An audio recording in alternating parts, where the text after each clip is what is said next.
কুষ্টিয়ায় বোরো আবাদ চাষে ব্যস্ত সময় পার করছেন কৃষক। বোরো চাষাবাদের বিস্তারিত জানাতে সরাসরি যুক্ত হচ্ছেন সহকর্মী মাহতাবউদ্দিন লালন।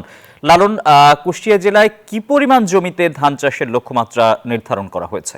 আসিফ, কুষ্টিয়া জেলায় এই চলতি বোরো মৌসুমে প্রায় ৩৬,০০০-এর বেশি হেক্টর জমিতে কিন্তু বোরো চাষ হয়েছে। কৃষি সম্প্রসারণ অধিদপ্তর বলছে যে তারা এই বছরে ৩৫,০০০ হেক্টর জমি লক্ষ্যমাত্রা নির্ধারণ করেছিলেন, কিন্তু আবহাওয়া অনুকূলে থাকা এই বছর কিন্তু আসলে ১,৫০০ হেক্টর বেশি জমিতে এই বোরো ধানের চাষ হয়েছে।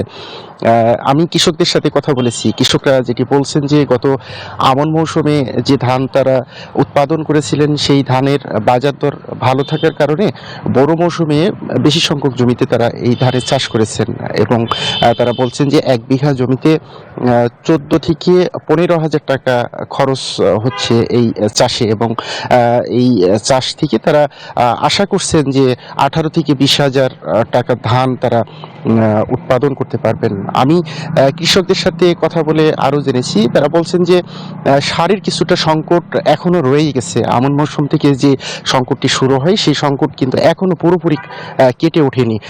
সেই ক্ষেত্রে আসলে এই সারের যে সরবরাহ সেই সরবরাহ স্বাভাবিক করার দাবি করছেন তারা। পাশাপাশি কীটনাশক সহ অন্যান্য যেসব আনুষঙ্গিক খরচ রয়েছে এই ধান চাষে সেই ব্যাপারেই কিন্তু আসলে দাম কমানোর কথা বলছেন কৃষকরা। তারা বলছেন যে এই চাষের খরচ যদি বেড়ে যায় সেই ক্ষেত্রে কিন্তু আসলে তারা ক্ষতিগ্রস্ত হবেন। পাশাপাশি তারা যেটি বলছেন যে এই ধান যখন উঠবে, ওঠার সময় ধানের ন্যায্য মূল্য নিশ্চিত করার জন্য সরকারি নজরদারি বা তদারকির কথা বলছেন। তারা বলছেন যে এই করা সম্ভব না হলে কিন্তু তারা ক্ষতিগ্রস্ত হবেন। আমি কৃষি সম্প্রসারণ অধিদপ্তরের কর্মকর্তাদের সাথে কথা বলেছি। তারা বলছেন যে কৃষকরা যাতে ধান চাষে লাভবান হতে পারেন এ ব্যাপারে মাঠ পর্যায়ে যারা আছেন তাদের মাধ্যমে কৃষকদের সব ধরনের সহায়তা প্রদান করা হচ্ছে এবং আবহাওয়া অনুকূলে থাকলে এবছর এই সমতলের জেলাটিতে বাম্পার ফলন হবে বলে কৃষি সম্প্রসারণ অধিদপ্তর আমাকে নিশ্চিত করেছেন। এই ছিল কুষ্টিয়া থেকে বোরো চাষ নিয়ে সর্বশেষ।